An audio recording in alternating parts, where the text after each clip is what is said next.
O ano? Kita mo nga yung itsura mo. Ito ba yung padadatnan mo sa akin bahay? Para kang nasa... Ano ba to? Squatter yata ito. Ang baho dito ah. Nakita mo yung itsura mo. Ang laki ng inihulog ng katawan mo. Sabi ko sa'yo, huwag ka na sumama sa babaeng yan. Wala kang future dyan. Hindi ka naman kayang buhayin. Eh, ito nga eh. Sabaw ng sauce ng fishball, paulit-ulit na pinapakain sa akin. Diyos ko anak, tapos wala kayong aircon. Ang pawis mo, oh. Natutuyuan ka na ng pawis. Ma, bakit ka po nandito? Dahil nandito ako, dahil tinitingnan ko yung anak ko kung anong sitwasyon dito. Nakita mo? Ganito dadatnan ko. Tingnan mo pag-iitsura. Parang hindi ko makain ng isang linggo. Ma, hindi ko naman po pinapabayaan si Renz. Tingnan mo, galing nga po ako naglako eh. Ang hindi pinapabayaan, paulit-ulit na nga lang yung inuulam natin. Ma, ang inuulam naman lagi, fishball. Tapos ngayon, sabaw ng fishball, yung sauce ng fishball, pinapaulam mo sa akin. Eden, kala ko naman kaya mo akong buhayin, Renz, ma. sinabi ko naman sa'yo, di ba? Hintayin mo ko. Kasi nga naglako pa ako para yung benta, bibili ko ng ulam natin. Pati bahay niyo, Diyos ko, ang baho. Pati anak ko, tingnan mo naman, oh, ang pawis. Ma, nag-iipon. Palibasa wala kang aircon. Nag-iipon naman po ako ng pera para po makalipat kami sa magandang rerentahan namin dyan sa bayan. Kailan? Pag may sakit na to? Eh, ito, konting tuyo ng pawis nito, inuubo to, mga ospital yan, may pang-ospital ka? Alam mo sana dapat nakinig na lang ako sa'yo eh. Alam mo, gabi-gabi lagi na lang ako nilalamok. Minsan nga, di ako nakakatulog sa loob kasi mainit kaya dito ako sa labas pinapatulog nito. Tapos pagkagising ko, puro ako pantal, kagat ng lamok, kagat ng langgam. Oh, Ma, hindi naman yung nakikita mo totoo na. eh. Renz, ano bang sinasabi mo? Puro walang katotohanan yun. Anong walang katotohanan? Ganitong buhay, akala ko naman, Eden, bubuhayin mo ko ng maayos. Ginawa mo ako sa nanay ko, ang ayos-ayos ng buhay ko dun. Renz, ikaw nga yung mas pinapriority ko sa lahat eh, kaysa sa sarili ko. Tapos ginagawan mo ko ng kwento sa mama mo. Ikaw, kinuha mo to ng maayos sa amin? Pagkatapos itong dadat ng kung buhay niya? Naku, hindi na ako papayag. Naging ang mangyayari sa anak ko. Ma, anong ibig mong sabihin, ha? Ang ibig ko sabihin, kukunin ko na si Renz, iuuwi ko na sa amin uli. Ma, wag naman. Ano ka ba? Okay naman kami dito eh. Tsaka Renz, ano to, ha? Susundin mo na naman yung mama mo kung ano yung gusto niya? Anong gusto niya? Ginusto ko nga na makasama ka, tapos ganito na yung buhay na bibigay mo. Akala ko kaya mo akong buhayin, ma. Tara na. Sama na ako sa'yo. Tara na. Diyan ka na.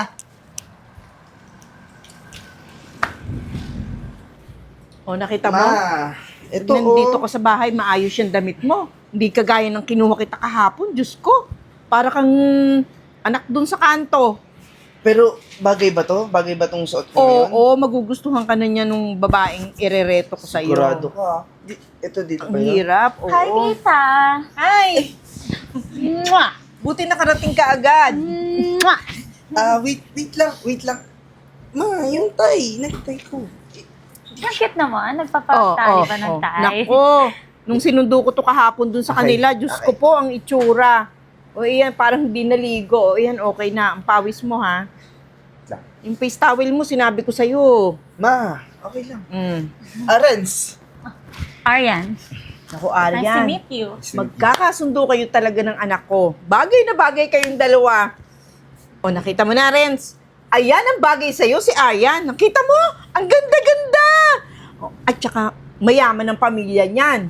Sobrang yaman. Maayos ang magiging buhay mo. O, di ba, Aryan? Ang pogi naman ng anak ko. Opo, ang gwapo. Oh, di ba? Bagay na bagay. Ikaw po yung nanay. Oo, sabi ko sa'yo eh. Mana siya kasi sa daddy niya, pati complexion niyan sa daddy niya. Kaya tunay naman na lalaki yung kulay niya, Oo. Tita. Basta pag naging kayo ng anak ko, pakisuyo na yung pawis nito. Hindi pwedeng Ay, matuyuan. nako, Tita. Huwag kayong magalala. Yung bahay namin, centralized yun.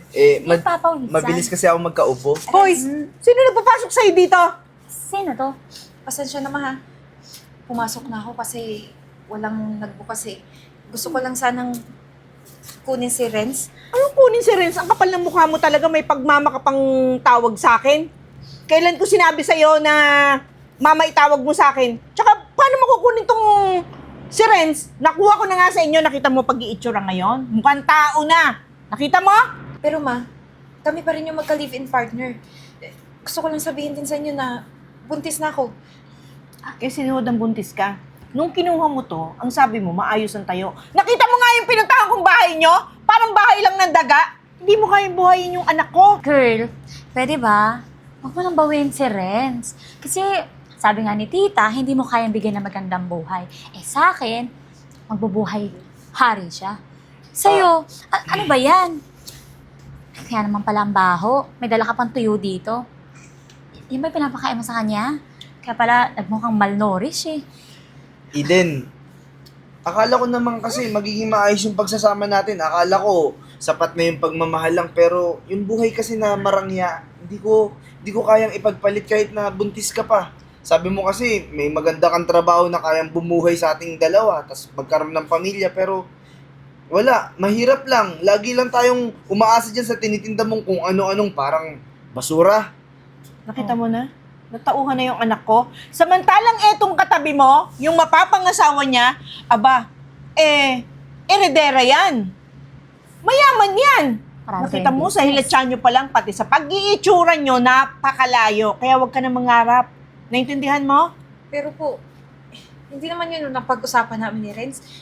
Ang sinabi namin sa isa't isa, magtutulungan kami. Hindi mo ba siya narinig? Ang sabi niya, di niya kaya mabuhay nung buhay na binibigay mo sa kanya. Malabo Sanay siya ang sa isip- yaman. Malabo ang isip na rin nung panahong yon. Ngayon, natauhan na siya.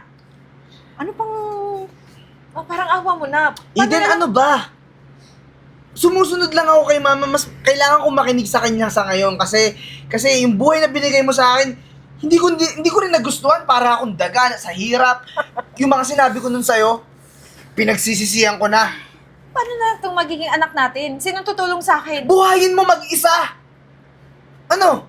Umalis ka na dito, pinapahiya mo pa ako dito sa bago kong mapapangasawa. At yung baby mo, dispatchahin mo na lang. Eh baka makang hindi mo kayang buhayin, kawawa naman.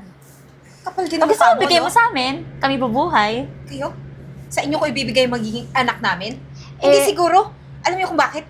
Yung mga ugali niyo, mas masahod pa sa aso. Hoy! Wala kang karapatang magtaas ng timbre ng boses dito sa pamamahay ko. Gusto mong ipakaladkad kita? Palabas? May respeto ako sa inyo. Pero sa talis ng dila niyo, hindi ko hahayaan na apakan niyo ako habang buhay. At pinapangako ko, babalik ako. At kayong lahat, sisiguraduhin kong luluhod kayo. Sige na, umalis ka na. Dami mong drama. Grabe naman yung ex mo. Aryan, nice to meet you ulit. O paano? Iwan ko na muna kayong dalawa. Mag-usap kayo. Ihahanda ko yung apag. Ah, sige, pati. Sige. Nakakapagod. Lang pang maglako. Eden! Hoy! Josh, anong ginagawa mo dito? Ikaw anong ginagawa mo dito? Ano, nagpahinga lang.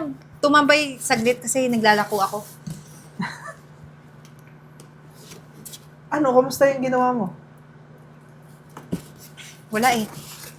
Mas sinunod niya yung nanay niya kaysa sa relasyon namin. Sinabi ko naman kasi sa'yo, unang tingin ko pa lang doon, mukhang mamas boy na eh. Ayun na nga eh. Malaki yung pagkakamali ko na naniwala kong magkakaroon kami ng forever. Nagkamali ka pero mas malaki yung pagkakamali niya. Ikaw pa, papakawalan niya. Diyos ko, grabe yung empire nyo. Laki ng mansion mo. Mansion pa ba tawag doon? Parang castle na yun eh. Dami mong sasakyan, dami yung negosyo. Hanggang kailan ka magpapanggap? Tapos na naman kayo. Siguro ito na yung katapusan.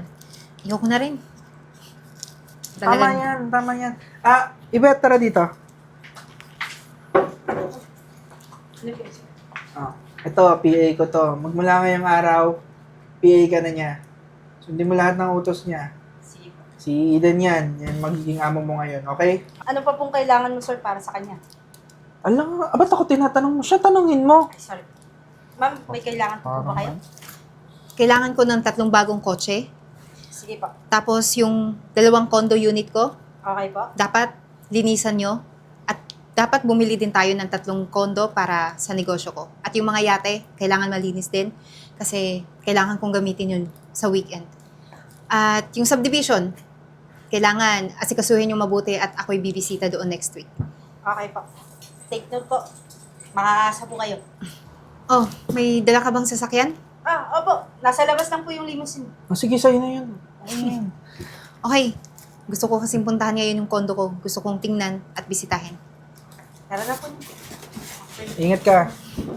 Ingatan mo ha. Yes, sir. Sige na. Ma, pagod na ako eh. Tsaka, wala na akong ibang maisip na lugar kung saan tayo pwedeng abutan ng gabi. Baka dito na lang muna tayo matulog. Di ko alam kung saang park to.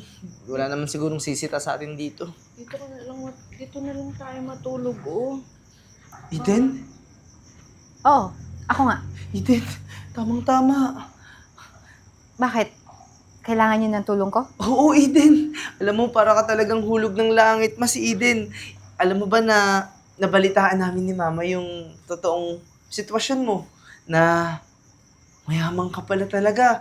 May-ari ka nung buong subdivision, tsaka village, at tsaka dami po lang business. Bakit kasi tinago mo pa yun sa akin? Friends, tinago ko lang yung buong pagkatao ko dati. Kasi sinubukan kita. Sinubukan ko kung talagang totoo yung pagmamahal mo sa akin. Kung kaya mo kong ipaglaban. Eh, totoo naman yung pagmamahal ko. Ito lang kasi si Mama, nag-iisip ng tamang babae para sa akin. Ma, baka si Eden na yung para sa akin talaga kasi mayaman naman siya. Oh. Alam mo ba, yung Aryan, si Mama kasi. Yung Aryan, di ba, in-scam kami. Ninakaw lahat ng yaman ng kumpanya namin. Tapos yung mga bank accounts ko sinimot. Pati yung property, nasanglanan namin lahat-lahat. Baka naman pwedeng magbalikan na kayo ni Renz. Kasi ganitong matanda na ako. Mamaya, nawala na ako sa mundo. Paano si Renz? O, tsaka, maawa ka naman, Eden. Sa tingin nyo, yung ginawa nyo sa akin, mapapatawad ko kayo. Ako naman, di ba dati, nagmakaawa din ako para kunin si Ren sa iyo. Pero hindi mo binigay. Instead, nandun na yung babaeng ipapakasal mo sa kanya. Eh yun nga, yung babaeng yun, manluloko yun, Eden. Patawarin mo na ako. Mas, sabihin mo naman si Eden na magbalikan na lang kami, oh. Eden, baka naman pwede. Pasensya na po kayo. Pero kahit anong pagmamakaawa ang gawin nyo, hindi ko mabibigay ang gusto nyo. Kasi, kung anong sitwasyon meron kayo ngayon, deserve nyo yan. Yan yung karma nyo. Kaya pwede ba, umalis na kayo dito sa village ko? Eh, makikitulog na lang kami. Baka pwede naman, Eden. Maawa ka naman sa nanay ko, oh. Makikitulog? Eh di ba sinabi ko nga, walang kapatawaran yung ginawa nyo sa akin. Okay lang, dito kayo matulog, pero tatawag ako ng pulis para padampot kayo. Anak, tara na.